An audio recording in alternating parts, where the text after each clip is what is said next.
Effectivement, l'Europe, en fait, historiquement, se traite toujours sur une décote, hein, en termes de multiples de valorisation par rapport au marché américain. Et c'est vrai que il y a peut-être encore une petite année, juste avant un peu l'explosion, hein, des investissements en data center et en intelligence artificielle que l'on a connu, on commençait à avoir un rattrapage de l'Europe, en fait. Un rattrapage de l'Europe parce que, vous l'avez dit, les entreprises européennes ont énormément de leaders, énormément d'entreprises innovantes, énormément d'entreprises qui sont pas exclusivement, les débouchés sont basés en Europe,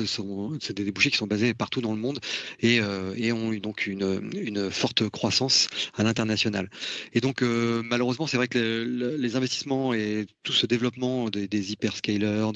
qu'on a vu, hein, des investissements énormes, des capex, qui sont des entreprises américaines et qui se cofinancent finalement entre elles, aidées aussi par la réglementation et les gouvernements américains, font que la dynamique a de nouveau été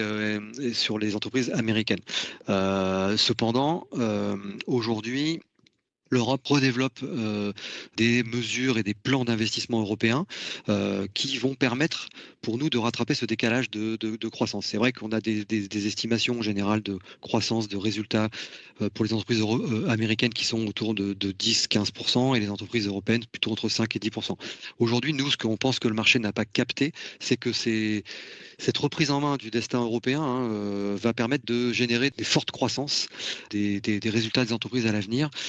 beaucoup plus importants que ce qu'on avait par le passé, de rattraper en fait le décalage que l'on a par rapport aux États-Unis. Donc voilà, donc je pense que c'est